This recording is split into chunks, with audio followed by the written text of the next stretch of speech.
sound good to me. Oh, yes. It's Fish, Grits, and Politics. And now, from the Breakfast Club, it's Marcus Davis. What's up, party people? We are back. I'm Marcus Davis, and I am excited to have you here kicking off the second season of Fish, Grits, and Politics. I don't think y'all heard me. I said our second season. Yeah, Fish, Grits, and Politics, a show where we spotlight important issues in our community and we serve it up with a hearty helping of personal responsibility and accountability. This episode is all about your vote and your voice. There's a song that says, lift every voice and sing till earth and heaven rings with the harmony of liberty. The question we're asking today is, are we lifting our voices or are we suffering in silence? Our guests today joining us from both sides of the political spectrum include Lalou Davis, political strategist. Also, we've got Edna Griggs, Texas Democratic Women. We've got Jonathan McCullough, founder of Urban Conservatives of America, and Republican activist Dr. Marvin McNeese. Preparing up a delicious meal for what should be a lively dinner discussion is none other than Chef Yo. And get ready for the powerful piece from our resident poet, the lyrical genius, Se7en The Poet. Y'all give it up. Are y'all ready? If y'all ready, and if they're ready, and I know I'm ready, let's eat. Fish, grits, and politics sure sound good to me. We can still break bread together even if you don't really agree. Oh, yes. So come on in and take a seat. Oh, yes. Sit back and grab something to eat. Oh, yes. Listen up, we got something to teach. My guess is gonna blow your mind.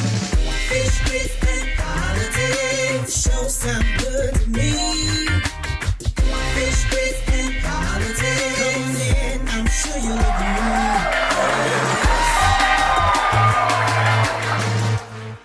Welcome back. I'm Marcus Davis, your host. Ladies and gentlemen, we are about 9 months away from the 2020 election where we will decide who will lead our nation for the next 4 years. Presidential candidates from both sides of the aisle are looking for support from the African American community. Are our voices being heard? Take a look at this graphic. This red line represents the Republicans. The blue represents Democrats. And the gray, people like me, the independents. Now, as you can see, whites are fairly split between the three groups, but still lean more towards Republican. African Americans, on the other hand, are still solidly and overwhelmingly Democrats. 43% of Hispanics surveyed identified as Democrats. Question: how are we, as the black community, holding candidates who want to be president accountable? And how are we holding black elected officials accountable? And how are we holding the parties accountable? Introducing our panel, political strategist Lalou Davis, also Republican political strategist Dr. Marvin McNeese, Edna Griggs with the Texas Democratic Women, and Jonathan McCullough, founder of the Urban Conservatives of America. Thank y'all for joining us. Good to have y'all here. Welcome to Fish, Grits, and Politics. We're going to jump on a few of these questions. One of them is, has the black community been completely ignored by the Democratic Party? And what can Democrats do about that?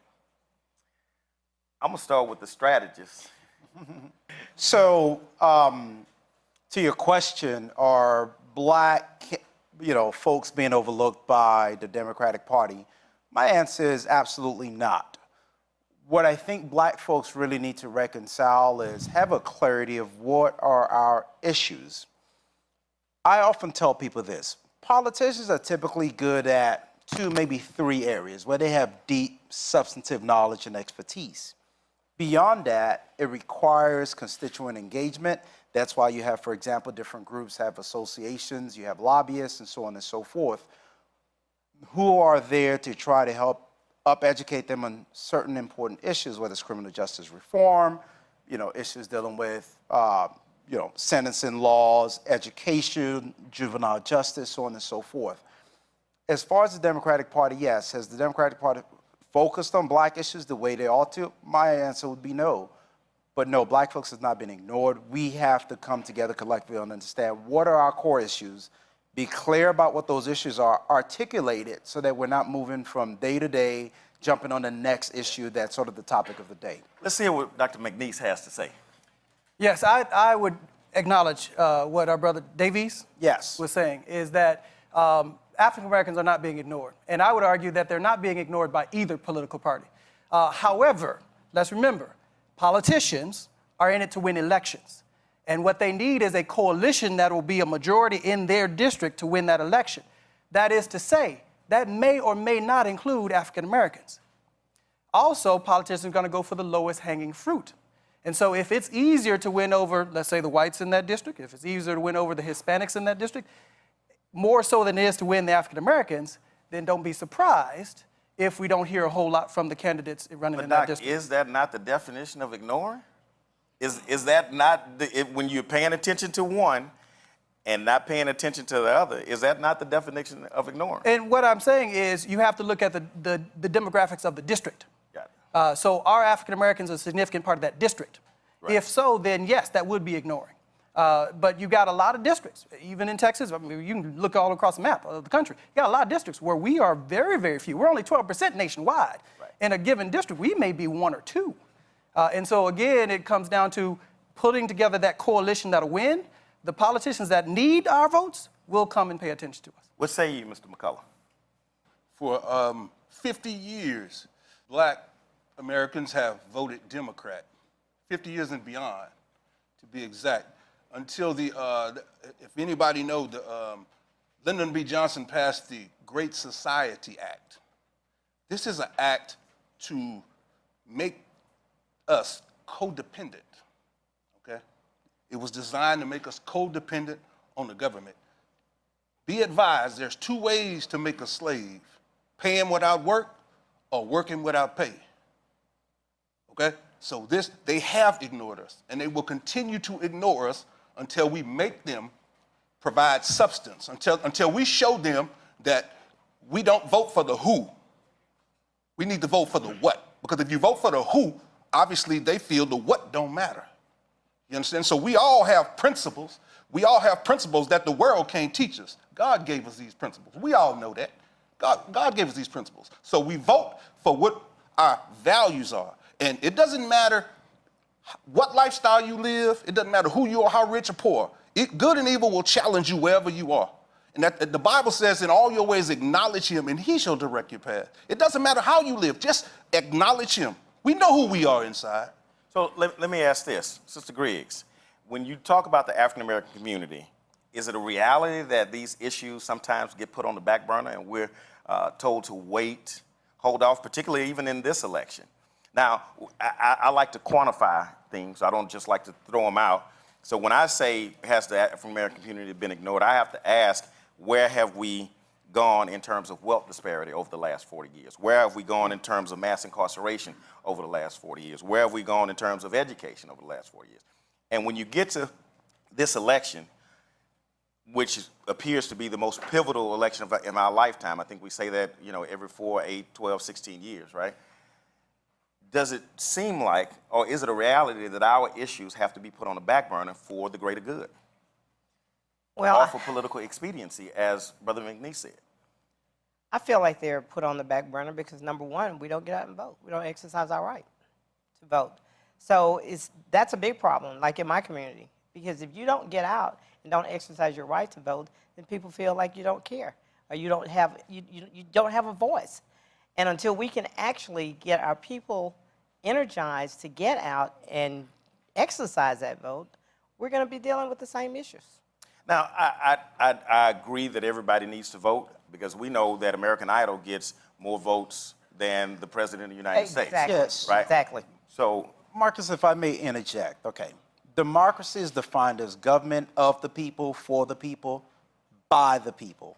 And I would argue that the by part is where most times we fail. When you look at these other groups who have specific interests, whether it's gun owners in the NRA or the Jewish Federation and so on and so forth, they have captive interest groups that are actively advocating on a very clearly defined agenda. That's why I feel like unless and until black folks understand that there has to be a clear agenda and you have to come together collectively. Right now, the 2 or 3 primary organizations that are involved in advocating for issues for African Americans are the NAACP and the National Urban League. If we took a poll of the folks here, how many of those of the people present are actively engaging with those groups, supporting and making your voice heard? At the end of the day, you have to have a collective voice. You have to channel that energy somewhere, and you need a collective advocacy group to make your voice heard, to make sure that you're championing your issue and not whatever the latest issue of the day is. So are we saying that the Congressional Black Caucus doesn't know what the number 1, 2, 3, and 4 challenges are in the African American community? Are we saying that that's not part of agenda that they're supposed to be working on? Are we saying that that's not being delivered to the Democratic Party every 2, 4, 6, and 8 years when it's time to elect a president or a congressperson? No, we're not saying that. It would be similar to me saying, oh, the Hispanic Congressional Caucus, I don't remember the formal name of the organization, has all the answers on these issues. The Congressional Black Caucus is actively working on issues, whether it's trying to reauthorize. Currently, right now, we're facing an expiration of the Equal Rights Amendment, which includes the Voting Rights Act. At this point, it's the Congressional Black Caucus that's leading that fight. If something does not happen here in the next few months, we risk that expiring. It was renewed with bipartisan support in the 2000s under President Bush. It's at risk of falling apart. So yes, the Congressional Black Caucus is significantly engaged on issues. But I'd also say this, if you ask a myriad of people, what are your top 4 or 5 issues? Everybody has different answers. So we have to understand, and that's why I say that the buy part is what's essential. The Congressional Black Caucus has a good sense of what they think people are interested in, but I assure you, and I travel across this state quite a bit, and when you talk to different black folks in different parts of the state, similar type cities, their issues are different and they vary, and those are all things that the Congressional Black Caucus, as well as many other groups, have to navigate. I don't know that you wouldn't find a very similar response in non-African Americans. I don't know that because of the number of white people across the nation, across the state, across different cities, that you get that very same or similar variation. Brother McCullough. Yes, you have to have expectations for your political representatives. You don't need these organizations, you don't need to speak for you. You need these organizations to come and teach you how to speak for yourself. You just mentioned we the people. This is who we are. The people run this country. See, here's the thing. The problem is knowledge. That's all. Those of us that know need to teach. That's what love is. We need to teach. That's the problem. Just imagine when the Voting Rights Act was taking place during the 60s. Just imagine let's just be real, most black people wanted to vote because they couldn't vote. Let's keep it real. Because they couldn't vote. They wanted to do something, you understand, that they couldn't do. But they wanted to do something. What I'm saying is that they wanted to do something they couldn't do, but they also wanted to do something they believe had value. Most importantly, that had value. And our vote is so valuable. I mean, the civil rights movement shaped the way the entire world would be governed. Yeah. Okay? So black folks do not want to vote like I want to go see Lizzo at Houston Livestock Show Rodeo. No, that's not what I'm saying. But that's what you're intimating. No, that's what you're taking. In the 60s, black folks wanted to vote. What I'm telling you their is livelihood depended on it. Being able to walk down the street, having access to the ballot, and being able to elect representatives of their own choosing, because with Jim Crow South coming out of, pro-slavery, Jim Crow era, up until the civil rights movement, black folks were getting lynched up and down. Brother, perhaps you might want to go down Montgomery, Alabama. There's a lynching exhibit that helped you understand that it was not a choice whether to want to vote or not. The number of people who got massacred, Medgar Evers. If that mattered, we wouldn't be voting for the party that's responsible for it. If we didn't have we voted for the party that's responsible for it. Okay, so if that was the case. If knowledge wasn't the problem, we wouldn't be voting for. We wouldn't be in there talking about it. All right, well, that's a good point for us to take a quick break. We're gonna come back and we're gonna talk about that. I want to hear from Dr. McNeese. I want to hear from Sister Griggs, and I thank you for joining us. Y'all stay tuned. We'll be back in just a minute. Fish, grits, and politics, baby.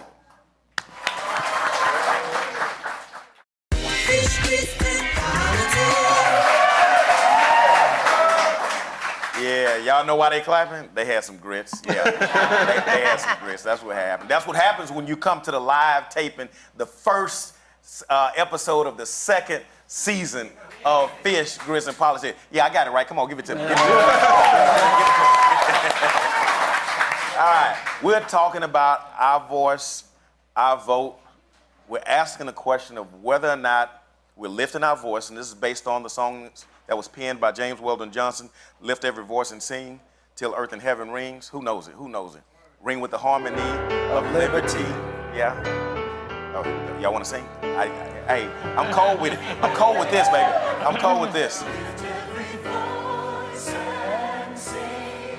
Earth and heaven ring.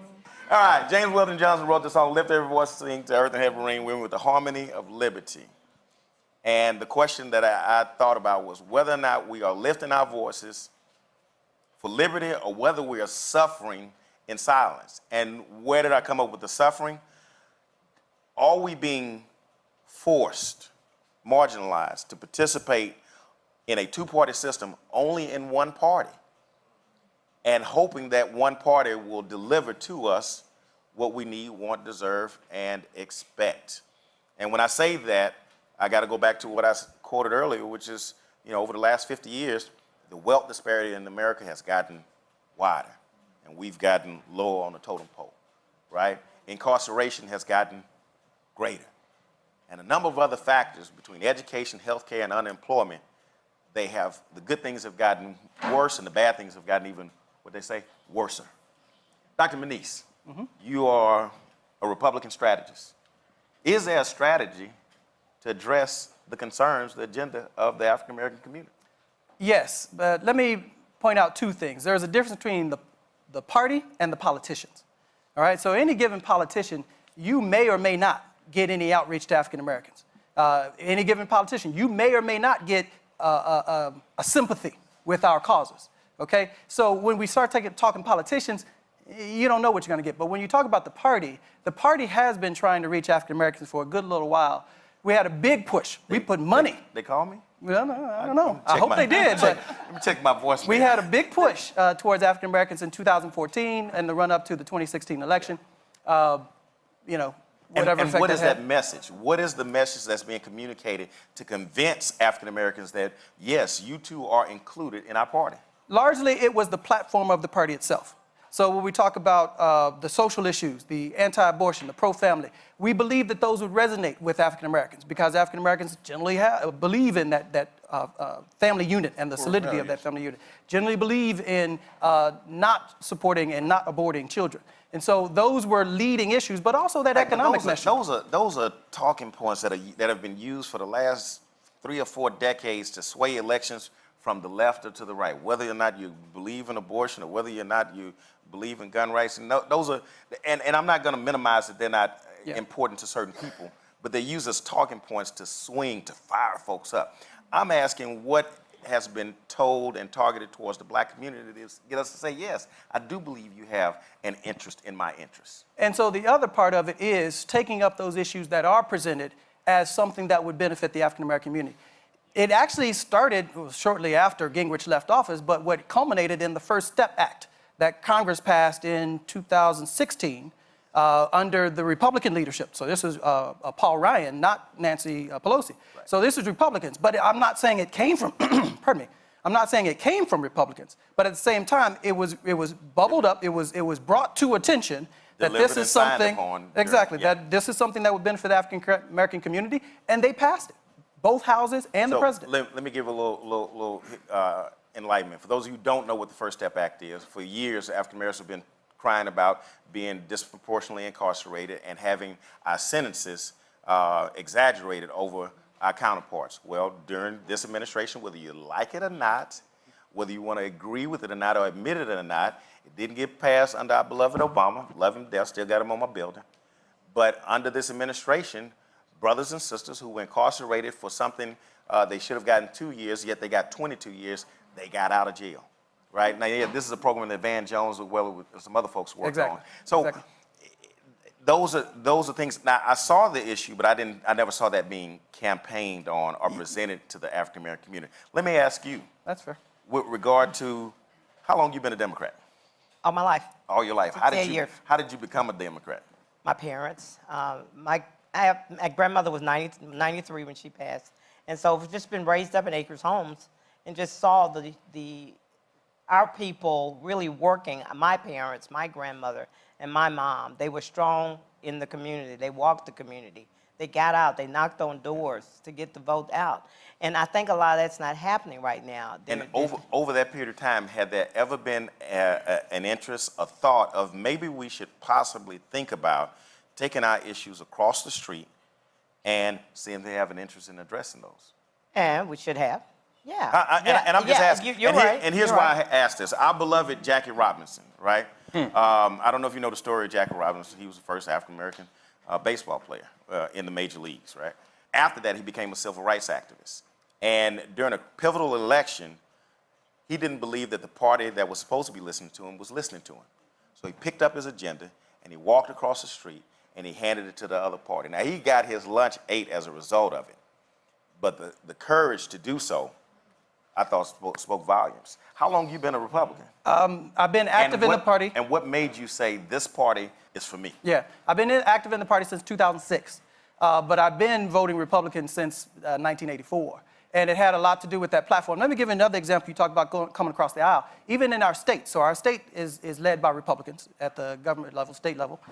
And the issue was brought to them about HISD in particular, but other urban districts, the recapture issue. Right. Where literally at the HISD, $250 million was being taken from HISD to get redistributed to other school districts. And so HISD leaders, local leaders, crossed the aisles, brought that to Austin, and the Republican leadership passed that. They put that as part of the education reform. And so they gave back that money, or at least didn't take it in the first place, and add a little bonus to that in terms of a one-time stimulus to the education area. So Republicans are willing to serve the African-American community in those issues that are brought up. One of the reasons why I'm involved in the party is so that I can be a voice that brings that up. Nothing against our brother McCullough, but I just want to finish this. Nothing against our brother McCullough, but being involved in the party gives you automatic voice. There's a quarterly meeting where all of us precinct chairs get to come, get to talk, get to say what our concerns are. You have precinct conventions at the election time, county conventions, congressional district conventions, state conventions. All of these are arenas where we get to literally corner a politician and say, here, this is what concerns me. So now I got to ask the tough one, and I want both of you gentlemen to answer, right? When you hear the GOP, when you hear the Republican Party, it in the African-American community is synonymous with what? Racism. So how do you, as black, and especially right now at the height of the presidency of President Trump, who has, tapped the genie's bottle and, made cats go to Home Depot and buy tiki torches, how do you, I'd have it for real, how do you as black men justify being affiliated with an organization that is known to perpetuate and participate at times in racism? Well, first of all, as I was saying earlier, it's about knowledge. You have to know what party's responsible for what. And then when you find out what party's responsible for what, then you'll know who's who. The Republican Party freed the slaves. They got that on their record. They freed the slaves. Okay, the Republican Party brought us the First Step Act, which is in place. It brought us the, what do they call the, prison reform, children, school choice. The Republican Party also brought us the Martin Luther King holiday. That was introduced by a Republican president. So first, what we have to do, we have to know who's who. I'm not doubting that, and I'm not disagreeing with it. Okay. But the GOP was also laced and linked with David Duke, and it's also linked and laced with. That's not true. Well, hold on. Let me. That's not true. David Duke is a Democrat. That part's true. Let me jump in. Hold on. That's not true, sir. Go ahead. Because there's a three-prong answer to this, and it has a whole lot to do with why African Americans tend to vote Democrat, why we got there in the first place. First place had to do with, of course, the leadership of Lyndon Baines Johnson.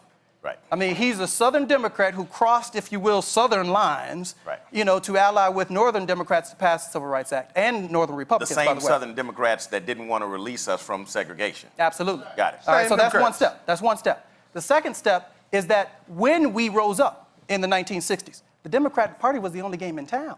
If you look at the southern states, the 12, 13 states of the southern region, there was no active Republican Party in the 1960s. So when we stormed up to vote and to get involved and express our voice, Democrats were the only game in town. That's why we had the riots at the 1968 Democratic National Convention.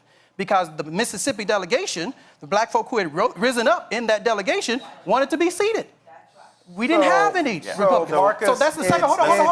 Let me get the third point. Let me give the third point. Let me give the Let third him get point. his third point. and then you come on. Let him get his third point, and then Just you go third one. ahead. I'm going to say real quick. However, you do have a history of Republican presidential candidates using white racism to win white votes. And that continued through Nixon all the way through George Bush the father and his campaign director, Lee Atwater. And so that is... Including the current president. Well, I'm going to leave that alone. Hold on. We can't I stop. got a whole other issue for him. However, we got to go. So Marcus, I'm a piggy off of points that both Marvin, I love Marvin, and Jonathan have made. Okay. Marvin saying the Republican Party is different from politicians would be like me saying, oh, the vows my wife read to me on our wedding day is different from how she treats me in my daily life. Politicians make policy. So I don't care what your platform is. If you wrote, I love you, I'm going to love you till the day we die, and then I get in a car accident and you're not there to care for me, or you're actively working against issues that negatively affect me and you're pushing to make that happen, that is problematic. To Jonathan's point about knowledge, let me share a bit of knowledge. Those same Democrats that you're talking about, the Southern Democrats, the Dixiecrats, are the Republicans today. They extricated themselves from the Democratic Party and became Republicans. In the 1980s, every statewide elected official in the state of Texas was a Democrat.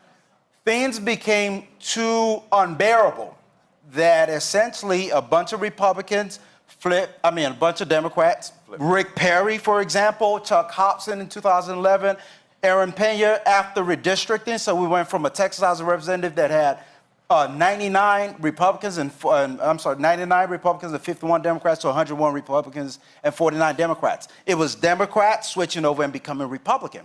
Then let me add a few more anecdotes.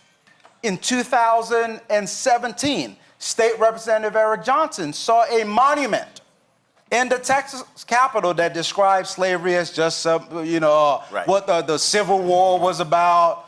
It really wasn't about slavery. It was about states' rights, so on and so forth.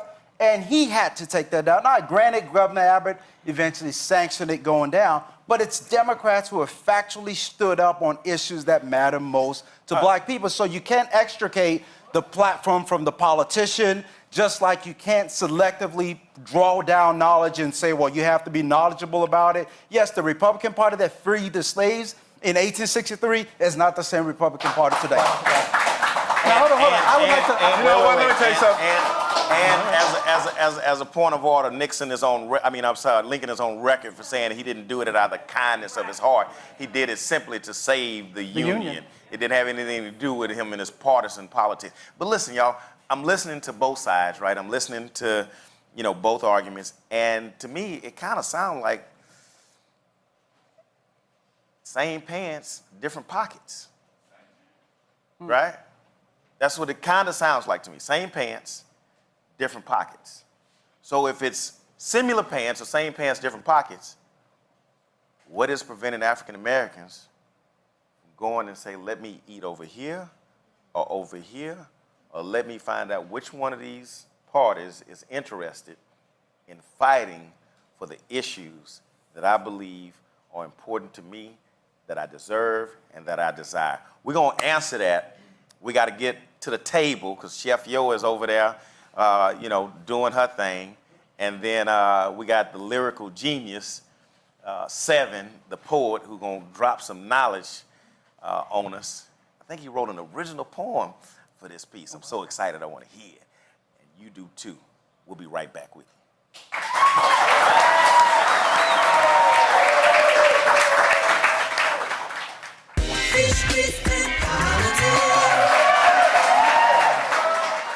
Ladies and gentlemen, an angel has descended upon us. Y'all give it up for the lyrical genius, Se7en The Poet. Shine bright like a diamond, my brother.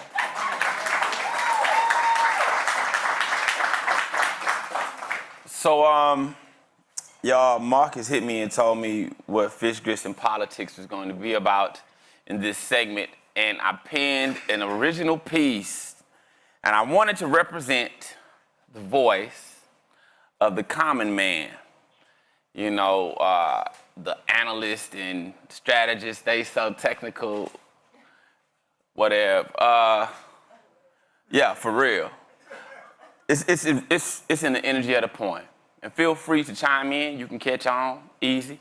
The name of this piece is called You Ain't Gonna Do Shit. Just another day at the office for you. Push paperwork, kiss babies, make underhanded deals. But you know, y'all ain't gonna do shit, and I'm just keeping it real. And it's sad that when it comes to politics and politicians, low performance is what's expected. You ain't gonna do shit, but you do just enough to get reelected. You watch people come in and buy all the real estate, then election time come around, you act like you're concerned and wanna inform us, but it's too late. Or when the police kill one of us, your silence speaks volumes. You won't protest, march, stand, kneel, or sit. Or when it's time for the press conference, you got ideas and demands, but I'm sitting there like, boy, quit. Cause the fact remains, you ain't gonna do shit. Police brutality, gentrification, we ain't even gotta talk about public education, cause you campaign, con the collective constituency, and then we vote for you clowns. Then y'all get in office and disappear, and the state shows up to shut the school down. And what really hurts and stings and seems to stick, when we voted for you, in the back of our minds we knew, you ain't gonna do shit. Damn, man, maybe I was hungry when I heard fish and grits. I didn't know how I totally overlooked the word politics. When they asked me to pen a piece on politics, I was forced to face the fact that when it comes to me, him, her, them, us, you ain't gonna do shit. At least on my behalf, elephant is fat, donkey is an ass. Pardon me for that party reference, may have been classless, but no more classless than y'all getting elected and sitting on y'all fat asses. Campaign, you active, you visit, you're present, you get the vote. Your ass get elected, get in office, and go ghost. Who shot ghosts? The neglected child, the scorned mother, the crooked cop, the tormented brother, the sister of the deceased lover. No reprieve for the wrongly accused hustler. Some of y'all are sitting there like, what? How does that fit? That's weird. Because I want to say, examine the role you play in this drama. We're not victims, we are volunteers. Because a vote is a mutual understanding by which politician and constituent commit. But when they get in office and don't do what they said they were gonna do, it's on me and you, and we don't do shit.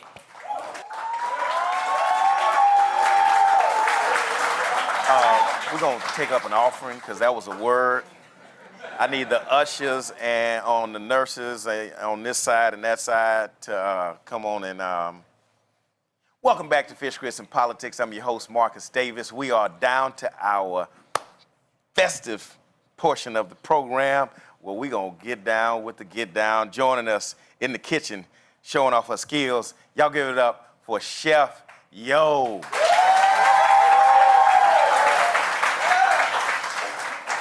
Formerly known as Yo-Yo the Rapper, but then she stopped rapping and started cooking, and she's here with us today. Yes. Welcome to Fish, Grits, and Politics. Glad to be here. Good to have you here. Tell us what we got going on, what we're cooking up today. Well, y'all know Mardi Gras in Louisiana is happening right now. That it is. I'm from Opelousas, Louisiana, so I would be remiss not to bring y'all some love. Look, you got country folk in the house. You heard them out, they shouting out Opelousas. Y'all give it up for Opelousas. All right. So one of my grandmother's favorite dishes was sauce piquant. Sauce piquant. Sauce piquant. It's a little spice, tomato sauce that you could put fish, shrimp, chicken, anything. So what I did was I made a base for you. Got it.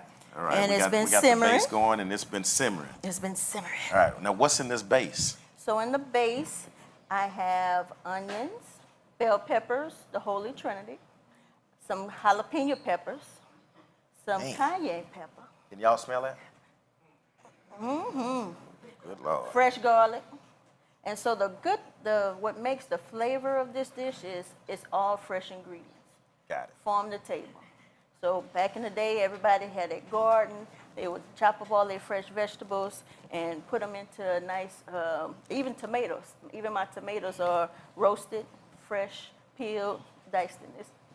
So we got our Trinity in here, and it's been simmering. How long do you simmer this? About 20, 30 minutes. Yeah. And then you can cook it the day before. That's the other great thing about it. You can make the sauce in a big batch, and then you can put it in half, put some in the freezer, and take some out. But you can always make it the day before, and then add your... Because it always what?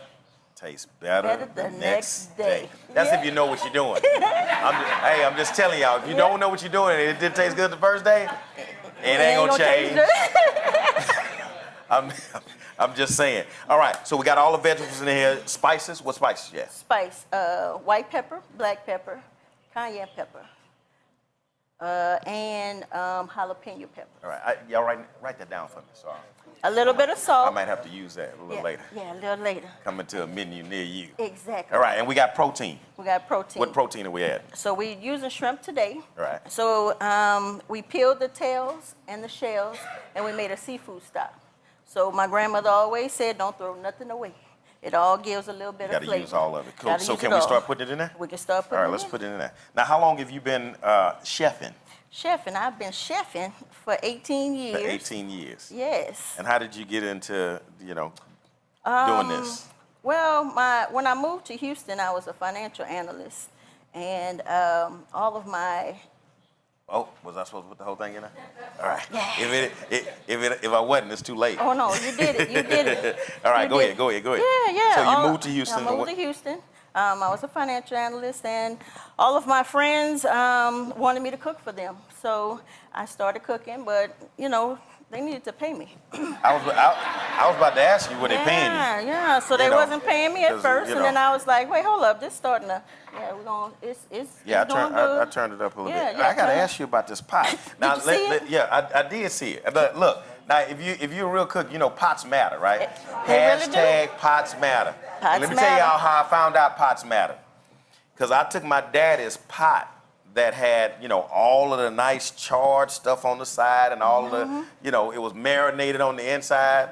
And I did something crazy with it, like put, a goldfish in it or something. And he lost his ever-loving mind. Not my good pot. And that's exactly what he said. Not my good pot. Not my good pot. All right. Or not his good spoon either. Oh. There we go. Can you see it? Can you see it? Can you see it? All right. Here we go. Something I didn't inherit quite with my daddy's fingers, because he could pick that thing up and hold it for an hour. And I never understood that. All right. So, Chef Yo, thank you for being here. Thank you for cooking up this Shrimp sauce piquant. sauce. Yeah, everybody say sauce piquant. Sauce piquant. Sauce piquant. Is that like picante sauce? A little bit. We got Little Chef bit. Yo in the house. Hey, listen, we gonna get to taste this. Y'all not out there, but we are up here. All right? That's what we do here at Fish, Grits, and Politics. We about to eat a little sauce pecan and pick up on the conversation. That's what we do, Fish, Grits, and Politics, Season 2. We'll be right back with you.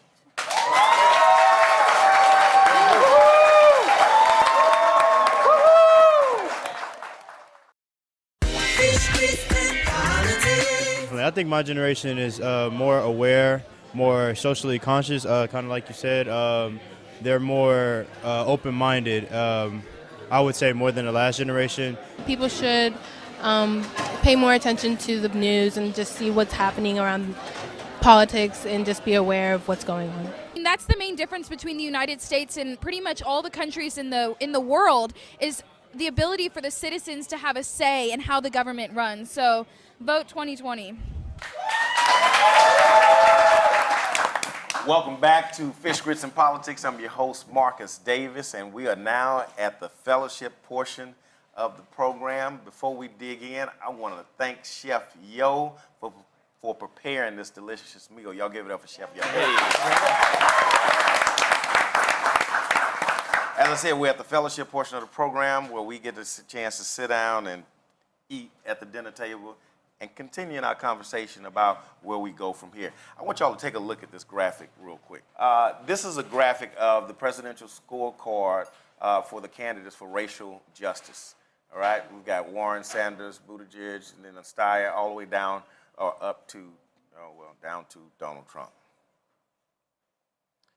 Yeah, A's, B's, C's, D's, and somebody need a whooping. A couple of people need a whooping.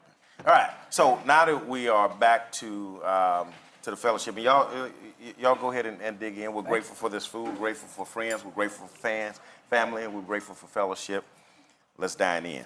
So let's pick up on this conversation about where we go from here. I think when we were talking last, we left off at the similarities between the parties and asking the question about, what's the difference? And it was a guy standing at the back door said he was hungry, and we let him in. It's none Bless other us, than, O Lord. It's none other than professor and political strategist, Brother Carroll Robinson. Thank you for joining us on Fish, Grits, and Politics. Thank you for having Yeah, me. good to have you here. So we've been talking about lift every voice and sing till earth and heaven ring with the harmony of liberty, and asking the question of whether or not we're lifting our voices for liberty or are we suffering in silence. And I'll tell y'all how I came up with this, why this topic came up. So I'm on social media, of course, and I am watching conversations regarding politics. And I'm watching people discuss, and as they're discussing different candidates, and this is particular on the Democratic side, as they're discussing different candidates, one young man says, well, where do they stand on HBCUs? I'm reading another feed and say, well, where do they stand on police brutality? Where do they stand on criminal justice, right? All these issues that typically come up in the African-American community. Where do they stand on the R word, right? Reparations. And time after time, I saw these folks stopped in their tracks and being told, not right now. We don't have the room or the time for this divisive conversation. Our number one priority is to get Trump out of office. So you hold tight on the desires of your heart and your genuine concerns, because we got something else we got to do. The question for me is why? Why is it that African Americans have to be told or have to subscribe to this idea that not right now because we got something else to do? And then we'll get back to you. Since you are a newcomer, I'll let you take a bat at it. Well, I've never believed in waiting, but let me just go a couple of the things. I mean, this has been the most conversation we've had on reparations since the 1970 with Randall Robinson at the top of this presidential campaign. And what the candidates now believe, at least, is that you're going to their websites and reading their positions. Sheila Jackson Lee, Congresswoman Sheila Jackson Lee, has legislation that almost all, at least all the Democratic candidates have endorsed around reparation. Criminal justice reform is a major policy issue on literally both sides of the aisle. One piece of it was passed with bipartisan support out of Congress. You guys talked about that. But there's not an issue of any consequence to the black community that has not gotten detailed discussion and significant policy paper. I mean, Buttigieg put out a Douglas plan, his version of a black agenda. And that's not to say, I didn't say that none of them had been discussed. What these folks believed was that those candidates weren't going to honor that, or that wasn't genuine or authentic. They looked at their past. We'll use what's happening today. For black men to be told that you got to put stop and frisk out of your mind because getting Trump out of office is more important than you thinking about getting home to your wife and your kids. Say, man, talk. Well, so let me say this from my perspective. It's still early in this process, and I think sometimes the media has a different understanding of what's happening compared to what's really happening out in the community. And unfortunately, that happened in 2016. I don't think the Democratic Party establishment, and I'm a Democrat, really understood what's happening in the community. I don't think some of the presidential campaigns on the Democratic side really understand what's going on with black people in America. I'm not going to speak for anybody else. There's a conversation. I have a 22-year-old son. I knew Kamala Harris was in trouble when my son said she was the feds. And those young people had a perspective on her record and her commitment to the black community when she was a prosecutor, and they didn't see her as a progressive prosecutor. But those young folks are being told, don't worry about that right now. Oh, they ain't listening to "Don't worry about that" right now. That's not happening. But they're being chastised for not listening to it, and they're being accused of you gonna give the election over to someone else. Brother McCullough, and then we'll come to... Yes, I haven't heard anybody speak about it, but I will. The greatest political revolution in American history is taking place right now, but it's not being reported. I can guarantee you. Donald Trump, if it's okay to say that. I know y'all don't want you. Absolutely. It's all right, man. Donald Trump support in the black community is up at 42% and rising.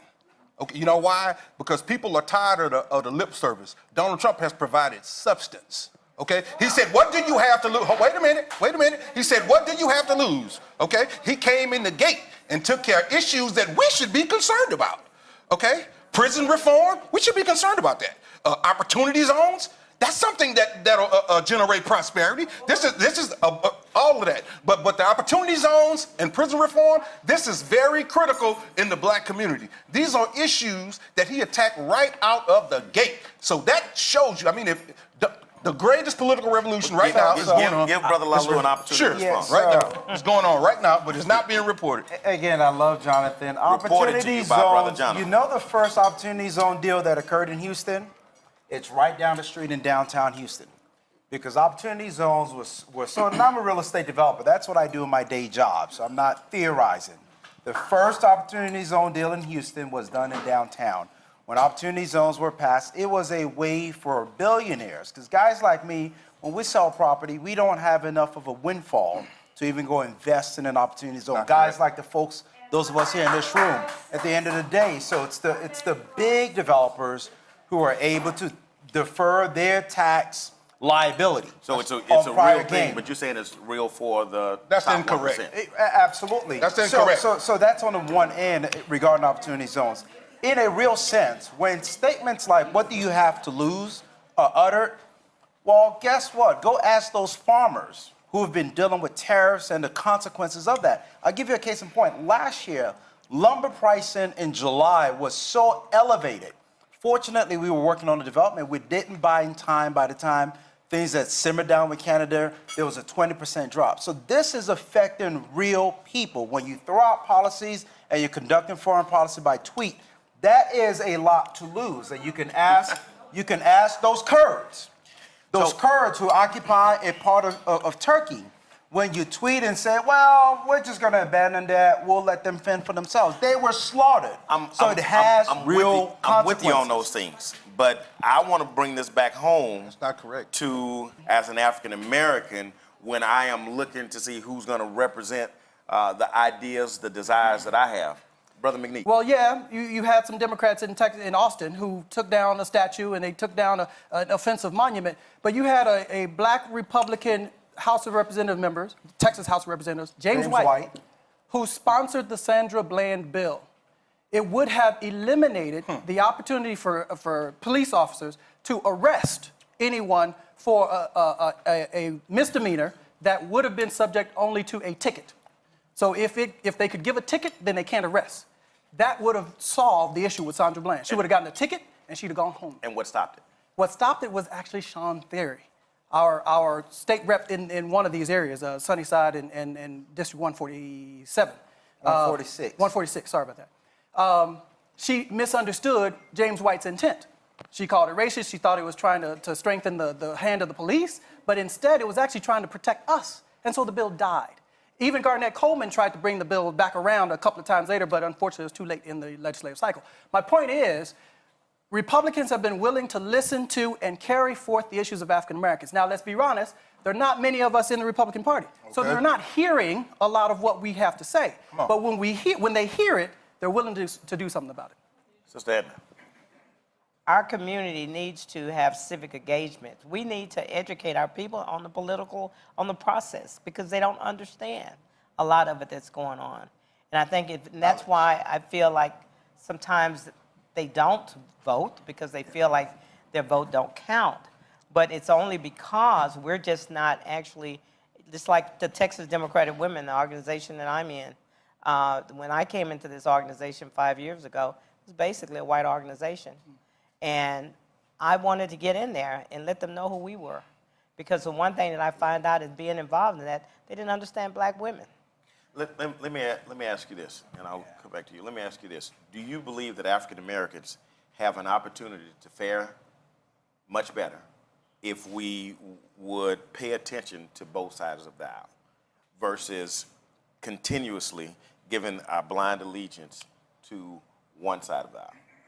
So let me say this. I think there's a misunderstanding of how African Americans really vote when people say all African Americans are overwhelmingly Democrats. I think a lot of African Americans go in the booth and they pick and choose. They're ticket splitters, or they skip races where they don't know folks. And so the characterization that all African Americans are Democrats is a misunderstanding on the part of the Democrats, and it's a misunderstanding on the part of the media. And so they have to understand that. I'll say this, absolutely agree with you. Democrats better pay attention, and I've said that to the party. Donald Trump is reaching out to African Americans, and he's making a concerted effort to grow his number, and he does not necessarily need them to vote for him. If people stay home, that's a vote against their interest necessarily in who they would like to be president. You know, look, when we went to the 2016 cycle, everybody said Donald Trump was the devil incarnate to Hispanics.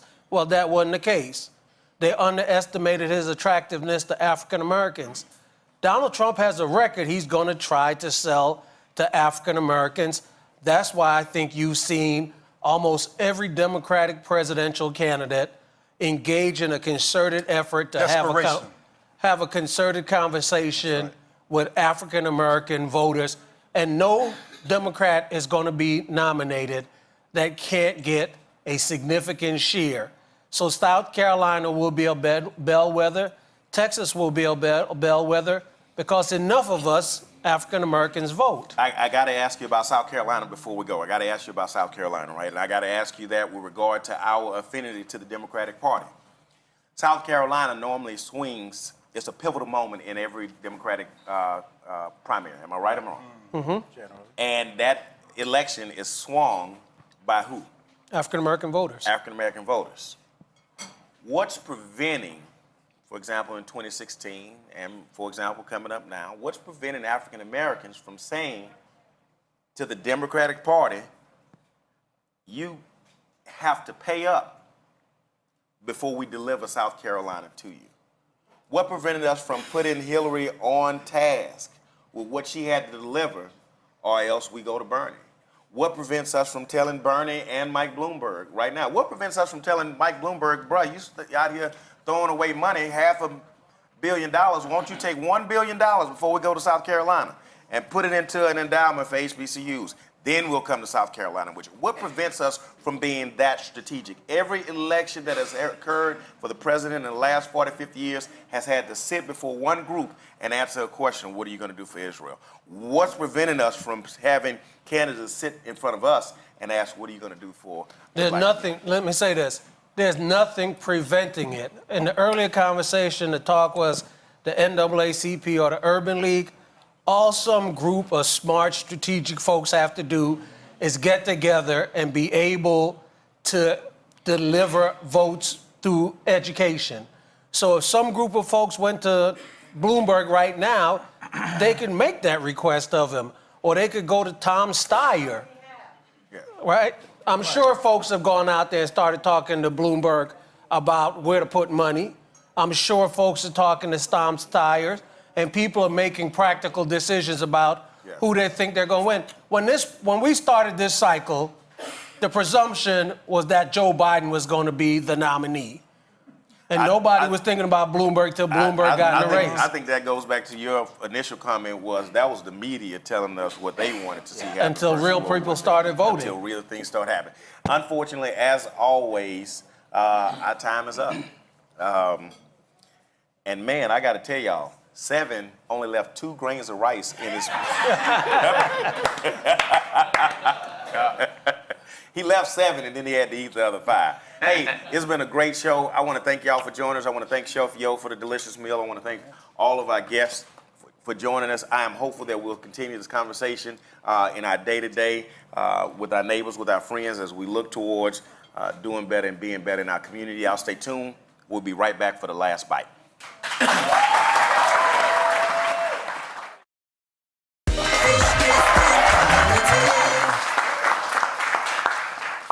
That's our show. I want to thank you for joining us. But before we go, I have one last bite for you to chew on.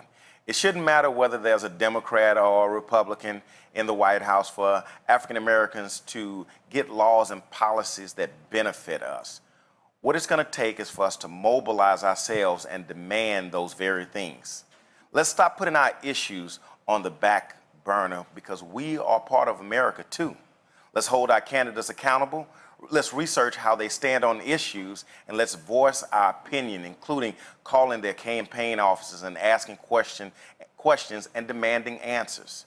Let's deprogram our mindset and stop being afraid of our desires and our ideas. Let's get involved in the process. Let's vote. I want to thank all of our guests for joining us, and I want you to know we got another hot episode coming up for you where we're going to be talking about HBCUs and how we support them. If you have a business and you're interested in considering being a sponsor of Fish, Grits, and Politics, you know what to do. Get at us. Contact us at fishgritsandpolitics.com. And for those of you watching, y'all go on over to our YouTube page. Y'all subscribe to it. Go to our Facebook page. Follow us on that. Go to our IG page. Follow us on that. Let's get our numbers up. Thank y'all for joining us. We'll see y'all next time. Let's eat. Fish, grits, and politics sure sound good to me. We can still break bread together, even if you don't really agree. Oh, yes. So come on in and take a seat. Oh, yes. Sit back and grab something to eat. Oh, yes. Listen up, we got something to teach. Marcus is gonna blow your mind. Fish, grits, and politics show sound